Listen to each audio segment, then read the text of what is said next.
which features a Cork published book by a French author who lived for 7 years in Cork. Much of the book was conceived here and written here. The publisher is The Penny Dreadful. The Penny Dreadful is a wonderful, innovative literary journal publishing new fiction and poetry. They've done occasional books over the years. They published a novella, a couple of collections of poems, and this is the first short story collection they've published. Up to introduce the author is the publisher, Mark O'Connell. Would you please give him a welcome?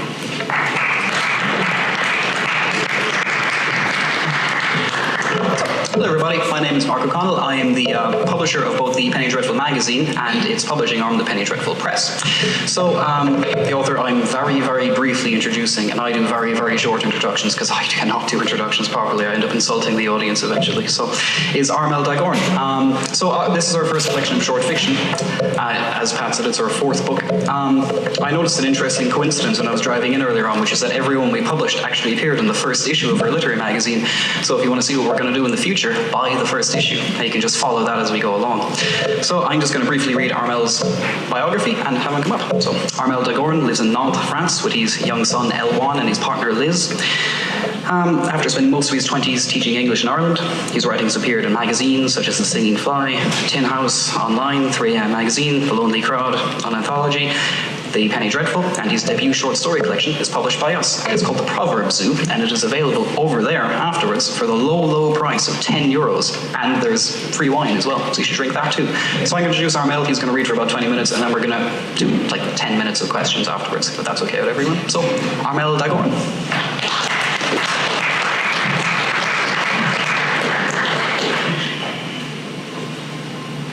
Well, thanks very much for coming.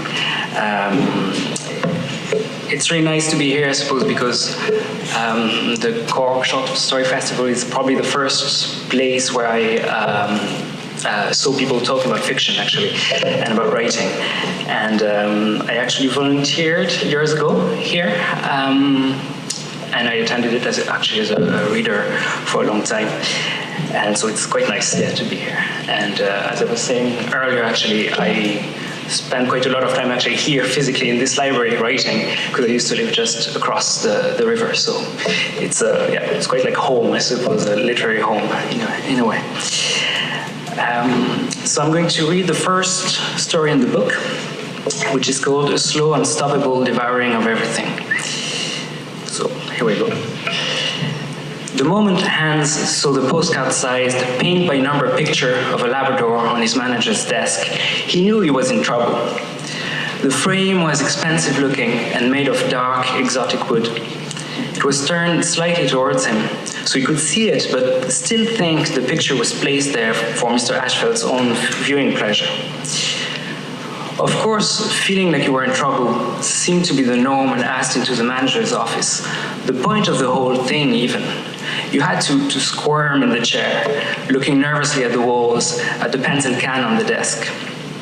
It was a requirement, just like the weekly team-building coffee and muffin breaks, or the never-ending stream of birthday cards to sign for colleagues you didn't even know existed. And Mr. Ashfeld's strong, bushy brows seemed specially engineered to make lowly clerks sweat.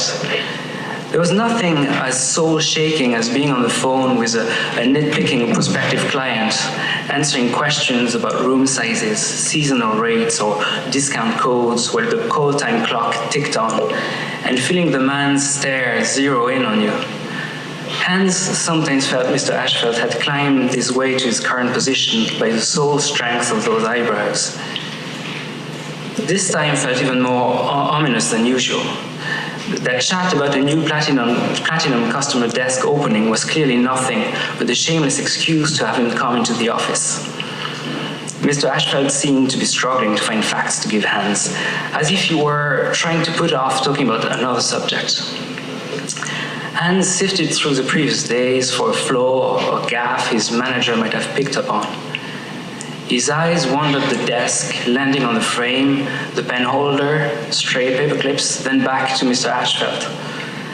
Hans nodded along, then back to the keyboard, mousepad, Mr. Ashfeld's neatly cut nails, Mr. Ashfeld's face. Nod. "Oh, actually, while you're here," said Mr. Ashfeld finally. He took the frame and turned it towards Hans. "See, I've started painting myself." This is the cathedral, Hans thought. He should never have brought that painting, any painting actually, to work. That weekend, he'd just finished what he thought was his masterpiece. For days, he'd put up his easel on the bridge in the late afternoon after work, when the skies roared pink and the river, the houses, and the cathedral took on an eerily sharp focus, their outline more defined in the dusk than at any other brighter time. He'd painted them like that, but the sky he'd left blank and colored later at noon. The contrast between the clear blue sky and the ominous, dreamlike town below had produced a great unsettling effect. He'd been so happy with the result that he'd brought it to work and had hung it in his cubicle next to his screen. "It's your new painting that gave me the idea," Mr. Ashford went on. "I saw it on Monday and I thought, damn, this is so powerful. I just wanted to try and do something like that myself, so I stopped to buy this after work. Of course, I'm just learning. It's nothing like your work, but who knows, one day." Mr. Ashford let his words hang, and Hans feared he was reveling in the dream that he would one day paint without the crutches of numbers and contour lines. Hans had started like that himself on a day he was just too bored and sick of trying to entertain himself by watching crappy TV shows, reading crappy books and magazines. He'd found one of these paint-by-number things in a pound shop, and he'd been seduced by the simplicity of it, the self-containment. Tiny canvas, paint and brush in a box, an all-included trip to anywhere else. He'd enjoyed doing it so much that soon he was finishing one every day. Looking back, Hans saw now that he kept himself trapped by narrow guidelines, just like his working day were endless repetitions of the same call scripts, the same requests filled out, the same boxes ticked, the same hotel rooms described as bare lists of furniture. In the end, he had taken the extra step and bought a blank canvas. He spent a few restless days staring at the white expanse before he began his first number-free, contour-free picture with the paint left over from weeks of micro-paintings. He hadn't known what to paint, so he'd taken as a model his first paint-by-number piece, a ginger kitten standing and leaning against a brown bowl of wool. The original, being Hans' first effort, had been a bit blotchy, but his reproduction brought about a number of new issues. Colors had been a problem, as Hans had to squeeze the remnants of dozens of tiny tubes to get what he needed. Sometimes it took 10 of them to get a rabbit poo-sized amount of brown. As a result, he had only had a limited control over colors, and the kitten had ended up a fiery hue of red. The strangest thing wasn't the color, though, but the way the lack of lines had freed Hans' subject. The kitten stood undeniably human-like and looked like a wry barfly leaning at the counter, waiting for his drink, the way his leg rested on the bowl. There was a sly smile on his face, like he was just about to tell you a dirty joke.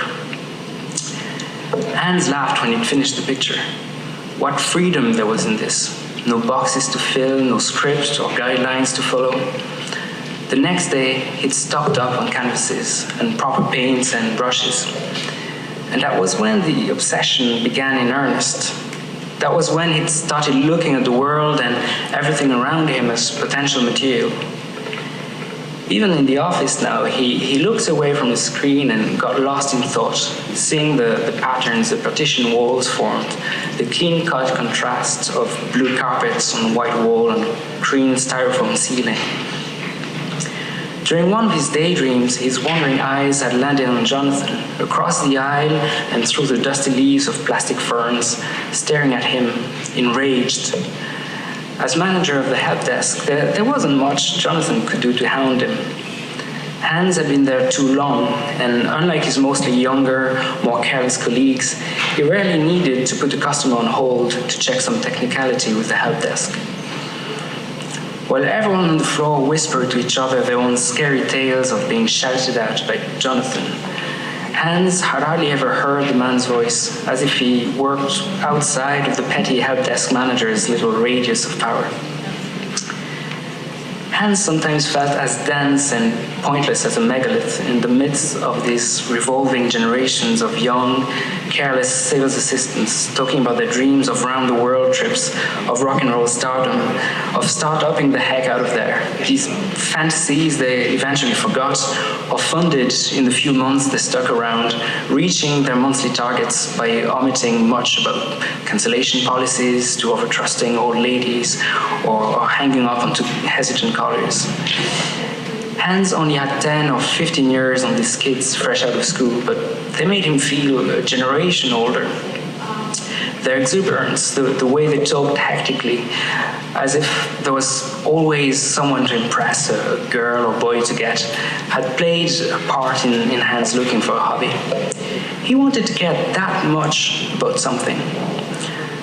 By the time he realized what a sway painting had over him, it was too late. Not that he wanted to stop anyway, but he might have made more of an effort to keep his yearning to himself. It was fine for young things to clamor they wouldn't be long around here, that they had better things to do, but Hans felt too old to live on fresh air and paint tubes. Hans had tried to be more careful. Jonathan wanted to be Mr. Ashfeld, and he already behaved like he was, acting hurt by the fecklessness of the phone monkeys beyond his immediate remit. Hans often noticed Jonathan staring at him after he'd caught him daydreaming, and he knew he might be in trouble the day Jonathan's power grew beyond the four assistants of the help desk. Try as he might, though, Hans couldn't always control his mind's flight path. He would be on the phone, and before he knew it, he would be imagining what the person on the line looked like, how he would paint her, reclining sensuously on a couch. It was like a slow, unstoppable devouring of everything. Painting began invading the whole of Hans' life. "I've got myself a good stock anyway," said Mr. Ashfeld, bringing Hans back into his body, and he laughed, opening a drawer and taking out a couple of boxes of paint by numbers. "Plenty more where that came from." My God, thought Hans, it had started already. Mr. Ashfeld was already obsessed. It would grow and grow, and soon all he'd be able to think about would be painting. How he would divide up his canvas with loose pencil lines, how he'd balance colors off each other. He would realize then that Hans had been thinking about nothing but painting for months. Whenever he'd blanked out in team meetings and managed to make it seem like he was thinking about numbers, painting. Whenever he'd sent an unsigned email to the wrong colleague, painting. Whenever he'd put his phone on after call as if he had a job to finish, painting. Hans thought he had weeks, months at best before Mr. Ashfeld came to that realization. Then he would no doubt have to look for another job, some place where management wouldn't know he didn't really have any available brain space to offer. Anyway, that's all I wanted to go through with you today, Mr. Ashfeld said, standing up. "Oh, and Hans, I meant to tell you, you're doing a great job with us." Mr. Ashfeld smiled widely, and he offered Hans his hand to shake as he led him out of the office. It was quite rare to see Mr. Ashfeld smile so freely, so honestly. He usually strode the floor with that serious face of his eyebrows set in unflinching concentration. Hans wished he could do his portrait, try to render the man's different moods as he had for the cathedral. He would paint a wide, toothy grin topped by a dark, menacing stare, Mr. Ashfeld's strong eyebrows dropping down in the middle in an intimidating V. In the weeks that followed, Hans started toning down his cubicle's decoration. It had got to the stage where the three partition boards were full of paintings, Hans's own and reproductions. He had a few books on painting and art history as well, buried under his stationery. He cleaned up his space slowly, bringing home one item at a time.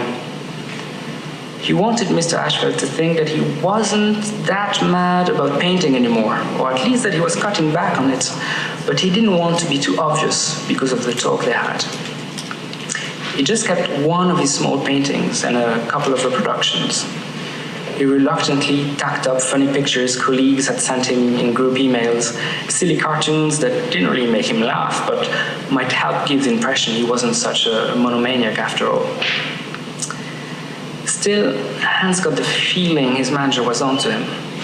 Mr. Ashfeld didn't say anything, but now and then Hans would look up over the partition wall and see the man staring at him with his V eyebrows of his, that inscrutable stare which might express anything from worry to reproach to seething anger. Hans made an extra effort not to get lost in thought too often, not to let his gaze wander into reveries of paint when he could be seen. But at least now, if he got fired, he wouldn't have much to back. One day, Hans turned around mid-call and found Mr. Ashfeld standing right behind him, impassive.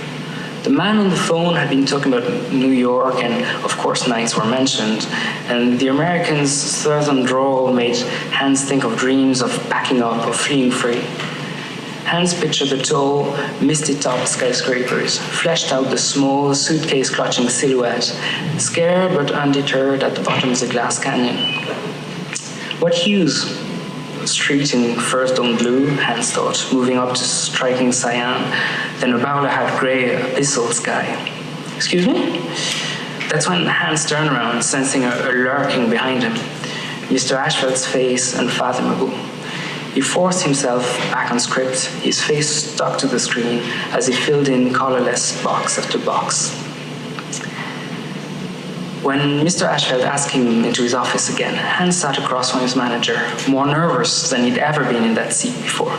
This is it, he thought. Hans, Mr. Ashfeld said, it's quiet at the moment, isn't it? Quite quiet. Hans nodded, reddened, a coarse, fiery, kitten-hued face. I was thinking, have you been painting much recently? It doesn't feel like you've been painting. You used to bring new pictures all the time. I like that. And you know, Hans, a man needs a hobby. It's good to keep busy, especially when things are quiet. Would he just come out and say it, Hans thought. In the past 3 weeks or so, incoming calls have been down about 30% on last year. Can you believe that? Mr. Ashfeld sighed. Anyway, that's for me to worry about. Mr. Ashfeld brought his hand to his forehead, dragging it down over his eyes, his nose, and Hans imagined for an instant he might do one of these back-and-forth hand curtain shows, happy, sad, happy, sad. Mr. Ashfeld posed with a makeshift blindfold, though, leaving only a pout and a creased forehead, and audibly breathed in. I'm sorry, it's just difficult at the moment. My wife, she doesn't really get the painting thing, you know? I guess she thinks we had a pretty good thing going on, and she doesn't see what else we might need. I might need. He posed, eyes closed. It's like it's been so long, you know, we lost track of our dreams, like there was something else, but we just can't remember what it was. So we plow on with that little ghost of a niggle in our minds, and almost like a noticeable kind of background of grumpiness. Mr. Ashfeld continued, looking at the paint-by-number Labrador. I just don't know how to tell her that. Let her see that we are, that I am more than what we seem to have lived ourselves into. Hans's eyes landed on the Labrador too, which eased the awkwardness a little. So anyway, Hans, there's something that's been on my mind for a while. Come with me. Mr. Ashfeld stood up and walked to the other end of the office.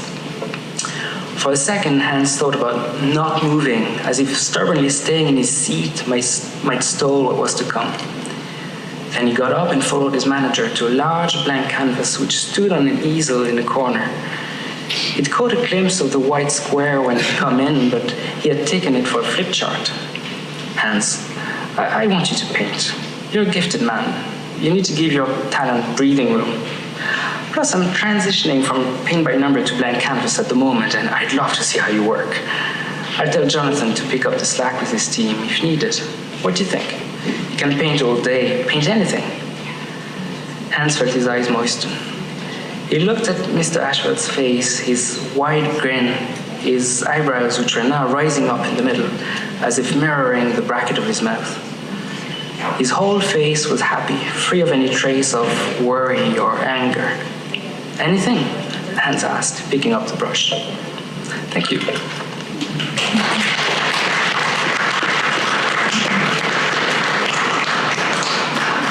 So, Armel, you're a French author, and you speak French as a first language.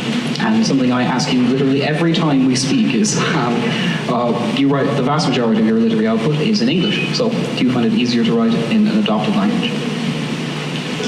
Do I? Yeah, it's a bit weird. Can you hear me? Yeah. Do I find it easier? I do, I guess. I'm not sure why. I think that's how I started. I think I really started writing in English from the start. I was in France at the time. I was studying English in college when I started, even though I didn't write a lot at the time. And I think it has to do with reading, because I read pretty much only in English, even now living in France. And I find it pretty hard to write in French. And I think that has to do with reading. I think if you don't read in the language, it's pretty hard to write simply in the language. And I think it has to do with the language itself as well, in that French is a bit weird, or literary French is weird in a way. We have, for example, this thing. We have a tense in French, which is the passé simple, which is like a past tense, which basically we don't use. We never use. You'll never use that except in books. You know, it's kind of a narrative tense. So it's very unnatural to me. And so you can read a contemporary novel written in that tense, and it doesn't feel normal, you know. so I have a lot of trouble kind of trying that. I'm actually trying. I was trying to write a short novel in French, and it's not going very well. So I'm actually trying to rewrite it in English at the moment to see if it can feel a bit more natural, I suppose. Right, I was wondering, could you talk very briefly about the importance of literary magazines to your writing? Because one of the things that attracted us to the Proverbs, this will make us sound lazy, but this is a good thing, is that everything in it was already published in some form of literary magazine, whether it was online or in print. So I was wondering about your thoughts about literary magazines to emerging short fiction writers such as yourself. Yeah, I think that's actually extremely important, and that's probably as well one reason why not why I wrote in the first place, but one thing that allowed me to continue writing, and that's something we don't have in France because there's very few literary magazines, and they're not as kind of professional, maybe in a way. They won't really answer you or anything like that. And I think that's very necessary, I suppose. When I started writing, I didn't know any writers or anyone who would be, really into writing. So it was great to have kind of that outlet, I suppose, and it's a great motivation to know that you can finish something and maybe someone will read it, I suppose. And I think in Ireland anyway, in the English-speaking world in general, but especially in Ireland, we're very lucky to have that. That in Cork, for example, we have the Penny Dreadful, we have Southward from the Munster Literature Centre, and etc. outside of Cork as well. So yeah, I think that's hugely important. Yeah. So, again, as a Frenchman, all of my questions pretty much focus on him being French. You wrote the vast majority of this book while you were in Cork. A large part of it was actually set in Cork. So I was wondering, to what degree would you consider yourself to be a local writer? Would you consider writing written in a city about that city to be of that city, or would it be separate to it because you're French and you have an outsider's perspective? I don't really know. Well, it's true. A lot of it was written in Cork, for example, in that story, I mentioned a bridge, and that's just the bridge there, looking at Finbus Cathedral. So you might have things like that that were born, I suppose, of me being in Cork, but like it could be in a way anywhere. It could be another bridge anywhere, somewhere else. So I don't really know. I suppose being French and now living back in France, and I don't feel very. It's not that I don't feel attached to a place, but I wouldn't go, rooting myself overly in one particular place. I suppose. Well, you're here first. Armel Dagorn hates Cork. Right, one more question. Why short fiction? What attracts you to writing a form of short fiction as opposed to, say, putting your first book as a novel or a I guess it kind of goes back to what I was saying about literary magazines, that short fiction allows you to finish something, because I think it's crazy to, I don't know how people do it, like to come up with a first novel without having written at least a bit of short fiction. It's like imagining, I don't know, a musician who wouldn't write a 2-minute song but would spend 5 years writing some symphony or something. It's possible, I guess, but it's really hard. And with short fiction, you have both kind of the satisfaction of finishing things and saying that, okay, I've written this and it works. It might not be perfect, but it works. Whereas a novel, you have to work at it for, I don't know, a year, 2 years, 3 years, and it might not work in the end. I suppose you might have nothing in the end in a way. So I think that's pretty hard. So yeah, short fiction is quite a nice occupation, in that way.